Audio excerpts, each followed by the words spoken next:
আসসালামু আলাইকুম, welcome to ফাতিহা ব্লগে। কেমন আছেন? আমি তো আলহামদুলিল্লাহ বরাবরের মতো ভালো আছি। তো প্রতিদিনের মতো আজকে প্রতিদিনের মতো আজকে ব্লগটা শুরু করে দিলাম সকাল সকাল আজকে। তো আজকে মেয়ের বাবার জন্য সকালে উঠে গেছি, তো আজকে এসে বোয়া রান্না করব। তো সে দোকানে বোয়া নিবে, তো আজকে বোয়া ভাত রান্না করব, আর হচ্ছে শুটকি ভর্তা করব, রসুন ভর্তা করব, আর এখানে 2টা ডিম ভাজবো। তো আজকে দোকানে বোয়া ভাত দিব, আজকে এক্সট্রা কিছু রান্না করব না। তো সকালে সকালে উঠেই যে শুটকি ভর্তা রসুন একসাথে দুটোটা মানে ভাজিয়ে নিতেছি, যেটা রান্না করতে ইজি হয়, আমার জন্য সুবিধা। শর্ট টাইমে আজকে উঠছি 7টা বাজে, দেরি হয়ে গেছে। তো এই তো ডিম টুম সব রেডি, বোয়া হয়ে গেছে। বোয়া এখন আজকে ধনে পাতা দিইনি, ধনে পাতা ছিল না, ধনিয়া পাতা, এই জন্য আর দেওয়া হয় নাই। তো আজকে সামান্য হালকা হালকা সব কিছু মশলা টশলা দিয়ে বসাই দিছি, কারণ টাইম কম ছিল। তো যে বোয়াটা হয়ে গেছে, এখন আমি বোয়াটা বক্সে বাড়বো। তো এটা এসে দোকানে দিয়ে দিব বাবাকে, বোয়ার ভাত। যে অল্প করে রান্না করছি, কারণ ওনার এই 2 পাটি দিব, আজকে ভাতের বাটি নিয়ে আসে নাই, দোকানে রেখে আসতে। তো আজকে বক্সেই দিব, কারণ বাটি ফালা রেখে এসে দোকানে ভুলে গেছে। তো আজকে বক্সেই দিব। সো এখন ভর্তা টর্তা হয়ে গেছে, আমার ডিম ভাজাও রেডি। তো 2 বক্সে খাবার বেড়ে ফেলছি, তো দিয়ে দেবো। একটা খাবে সকালবেলা, আরেকটা মনে সম্ভবত রাত দুপুরবেলা খাবে। তো আজকে খাবার টাবার দিয়ে দিব, খাবার টাবার নিয়ে যাবে, মেয়েরে নিয়ে মেয়েরে দিয়ে আসবে স্কুলে। তো মেয়েরে দিয়ে আসছিলাম স্কুল থেকে আবার আসার সময় নাস্তা নিয়ে আসছি মেয়ের জন্য। তো মেয়ে তো সকালে ভাত খেতে চায় না, তো এই যে ডাল ডাল আর চা আর রুটি। তো মা মেয়ের প্রতিদিনের যে নাস্তা টুকটাক, তো আজকে মা মেয়ে এটা নাস্তা খাবো। তো আমাদের নাস্তা খেতে 11:30 12টার মতো বেঁচে যায়, নাস্তা খেতে খেতে, যেহেতু ফাতে স্কুল 11:30 ছুটি হয়। তো আমি চা দেওয়া হয়েছে, রুটি খাবো, আর হয়েছে মেয়ে খাবে হয়েছে ডাল ভাজি। আর সে আইসা না আসেই সে লেখালেখি শুরু করে দিছে। যাই হোক, মারা খাওয়া দাওয়া করে।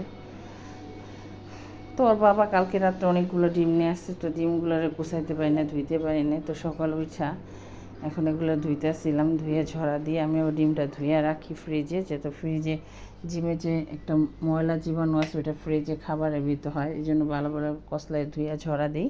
তারপরে এগুলারে আমি ঝুড়িতেই রাখি, ফ্রিজে কম রাখি, ঝুড়ির ভিতরে রাখি। তো ডিমগুলো হচ্ছে, যেহেতু আজকে আমার বড়াপুর আসবে, বড়াপুর মা মারা গেছে, বরিশাল গেছিলো, ওখান থেকে আজকে আমার বাসায় আসবে, আইসা এখান থেকে চলে যাবে বাড়িতে। তো আমার কাছে আসবে হঠাৎ, কারণ আমার ভাবিও গেছিলো, ভাবিরে দিয়ে যাবে আজকে। তো আপু আবার চলে যাবে, আমার বাসায় আসবে, দুপুরে রওনা দিবে। তো সকালে এই যে দেখেন, আমি কাছের বাজার থেকে আবি চাবি আনছি, গুছাইতেছিলাম। তো মেয়ে মাসাল্লাহ আমার কাছে কিছু সাহায্য করে, তো ঘর ঝাড়ু দেয়, পানি ভরে, এগুলো টুকটাক কাজ আমার মেয়ে করে, মাঝে মাঝে ঘরও গোছায়। তো আজকে বলতেছে, আম্মু আমি তোমাকে পানি ভরে দেবো বোতলে। আমাকে হ্যাঁ বড়, তোমাকে কাজে সাহায্য করে দেবো, আমাকে করো, সমস্যা নেই। তো মেয়ে মন থেকেই বলে, তো ওরে পানি ভর্তি দিছি। আর এই তো আমি বাজার থেকে নিয়ে আসছিলাম তালের শাঁস, এই তালের শাঁসটি আমি খাবো। আর এখানে দেখেন, আমি টুকটাক হাঁড়ি পাতিল কিনছি, টাকা জমায় জমায় জমায় জমায় একটু একটু করে। আমার বাবাকে বলি না, লুকায় লুকায় কিনি, মানে একটু টাকা থাকলেই হাবি যাবে ঘরে, হাবি যাবে কিনি, কিনা রাখি। আমি যদি না কিনি, সংসারের জন্য কে কিনবে? তো সংসারে টাকা একটু বাঁচায় বুঝায় আমি এগুলো কেনাকাটা করি, সংসারে যেগুলো লাগে, প্রতিদিনের কাজে লাগে আমার, তো আমি কম বেশি কিনি। আর এই তো মেয়ের জন্য আসার সময় ফুচকা নিয়ে আসছিলাম, তো বলছি তুমি ফুচকাটা খাও। আর এই তো আমার আপু আসবে থেকে, আপু আবার আমার মতো মানে পাঁচমিশালি খাবার খায়, মাছ ভাত শুটকি এগুলো খুব পছন্দ করে। তো আপুর জন্য চিন্তা ভাবনা করলাম যে কী রান্না করব। তো বড় আপুর জন্য পাট শাক নিয়ে আসছি বাজার থেকে, তো কাঁচা আম নিয়ে আসছি ডালদা রান্না করার জন্য। সাথে আনছি পুঁই শাক, পুঁই শাকটা ছিল না, অনেক খুঁজা পুঁই শাক আনছি, ঢেঁড়স, এগুলো রান্না করব। এই যে এখানে আম কেটে নিচ্ছি, রসুন পেঁয়াজ কাঁচামরিচ, ডালের জন্য শাকের জন্য। আর একটু ঢেঁড়স পাতুরি করবো আলু দিয়ে, আর একটু সেরিটা মাছের শুটকি দিয়ে পুঁই শাক দিয়ে রান্না করব। এই যে পুঁই শাক আর আলু অনেকগুলো কাইটা নিয়েছি। আর হচ্ছে সাথে আছে পাট শাক, এগুলো আজকে দুপুরে রান্না করবো, যেহেতু রান্না বসাই দিতে আপু দুপুরে এসে খাওয়া দাওয়া করবে। তো এখানে এসে আমি আম ডাল বসাই দিছি, ডালটা প্রায় হয়ে আসছে। এখন আমি একটু রসুন দিয়ে একটু বাগার দিব, কারণ এই গরমের ভিতরে আম ডাল খেতে ভালোই মজা লাগে, ভালোই লাগে, আমার ভীষণ ভালো লাগে। আর সাথে যদি থাকে পাট শাক, তাহলে তো খেতে আরও বেশি মজা। তো ডালটা হয়ে গেলে আমি শুরকি যা, যত গ্যাস নাই আমার সিলিন্ডারে বসাইতে হবে। তো আস্তে আস্তে এক এক করে সব সিলিন্ডারে বসাই দিছি, রান্না বসাই দিছি। তো এখানে শুটকি বসাই দিব, শুটকিটা রিডা মাছের শুটকিটা গরম পানিতে ধুয়ে নিছি, কষাই দিয়েছি ভালো করে। এটার ভিতরে আমি পুঁই শাক দিয়ে দিব সব ধুয়ে, কারণ অনেকগুলো পুঁই শাক ছিল। তো সবগুলোই রান্না করব, যেহেতু বাবাও খায়, আপুও খায়, আমিও খাই। তো আমরা এগুলো খাবো, আবার রাত্রেও খাবো। যাই আপুরা চেষ্টা করবো আজকে আপুরে রাখার জন্য, কারণ আপু চলে যাবে, কিন্তু আপুর আজকে যেতে দেবো না, আপুকে রেখে দিব।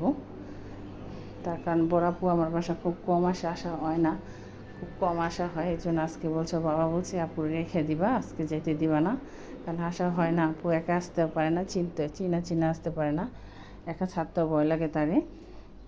যাক, কালকে আসুক আমাদের বাসায়, আল্লাহ ভরসা। তো এখানে আমার শুটকিটা প্রায় হয়ে আসছে। হওয়ার পরে আমি একে ঢেঁড়স পাতিটা যে ফ্রাই প্যানে বসাই দিয়েছি, মাইকেটাকে পেঁয়াজ বাটা দিয়ে কাঁচামরিচ কুচি দিয়ে সব সুন্দর করে বসাই দিছি। তো এটা হইতেছে ঢেঁড়স পাতুরি হইলে তারপর আবার পাট শাক রান্না করব। ভাত অলরেডি রান্না হয়ে গেছে, ভাত রান্না করে ভাত টিকা দিয়ে রাখছি। আর এই তো চুলা সব ক্লিন করে ফেলাইছি, এগুলো সবগুলো করে শাকটা বসাই দিয়ে আমি আবার যাবো ঘর মুছে আইসা, তারপর গোসল করে আইসা তারপর শাকটা বাগার দিব, শাক বাগার দিয়ে তারপরে আমি যাব নামাজ পড়তে। তো আমার পাতুরিটা প্রায় হয়ে আসছে। তো ঢেঁড়স পাতিটা একদম হালকা হালকা শুকনা রাখতে হয়, যেটা খেতে মজা লাগে। তো আমি খাই, ওর বাবা খায়, দুজনের পছন্দ, খাই। যাই হোক, আমার আজকে রান্না বাড়া শেষ। আজকে দুপুরে রান্না বাড়া হালকা পাতলা রান্না করলাম, বেশি কিছু রান্না করতে পারি না। আজকে দুপুরে কি রান্না করলাম, তো ভাত আমার রান্না শেষ। তো দেখেন আজকে দুপুরে কি রান্না করছি, আপনাদের সাথে একটু ভিডিওটা শেয়ার করি। সো এই তো সকালে তো রান্না করছি বউয়া ভাত আর শুটকি ভর্তা আর ডিম ভাজা, এগুলো দোকানে দিয়েছি। তো এটা হচ্ছে রিডা মাছের শুটকি দিয়ে কি জানি বলে পুঁই শাক দিয়ে রান্না করছি। অনেকগুলো রান্না করছি, যেহেতু আমার বড় আপু আসবো, তো বরিশাল গেছে, ওখান থেকে আসবো, তো খাওয়া দাওয়া করবো, আপু থাকবে আজকে। তো আপুর জন্য রান্না করছি আবার দুপুরে। এই তো শুটকি রান্না করছি এখানে। আর আছে এটা কি, এটা হচ্ছে ঢেঁড়স পাতুরি, মানে ঝাল করে ঢেঁড়স পাতুরি করছি, যেহেতু আমার বড় আপুর অনেক পছন্দ। তো বড় আপুর খাবার আজকে রান্না করছি। আর এটা হচ্ছে তিতা পাট শাক রান্না করছি আপুর জন্য। আর এটা হচ্ছে আমডাল রান্না করছি, টক ডাল, এটা দিয়ে খাবে। এই তো আজকে দুপুরের রান্না। এই তো আজকে হালকা পাতলা দুই বোন খাবো একসাথে। তা আপু আসবে, আপুর জন্য বসে আছি, আপু আসলে খাওয়া দাওয়া করবো। আর এই তো এখানে নিচি প্লেট, এখন মেয়ের ভাত খাওয়াই দিব, মেয়ে খাবে, মেয়ের জন্য ভাত বাড়বো। এখন মেয়ে ভাত খাওয়াই দিব, আপু আসলে তারপর আমরা একসাথে খাবো। তো আপনাদের ভিডিওটা কীরকম লাগলো কমেন্টস করে জানাবেন, লাইক দিবেন, আর ফাতেহা ব্লগের সাথে থাকবেন। তো এখন মেয়ের ভাত খাওয়াই দিয়ে আসি। তো 3টার মতো বেজে গেছে, আমি নামাজ পড়ে আসছি, এখন মেয়ের ভাত খাওয়াবো। আপু আসলে তারপর আমরা একসাথে দুই বোনে খাওয়া দাওয়া করবো। এত দেরি কে তোমার আইতে? হ্যাঁ, 11:30 রওনা দিছ?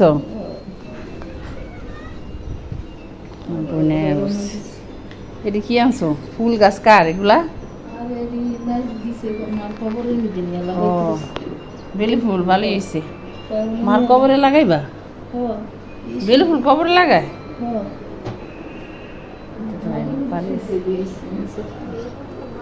আচ্ছা, ফ্রেশ ট্রেশ সহ তাইলে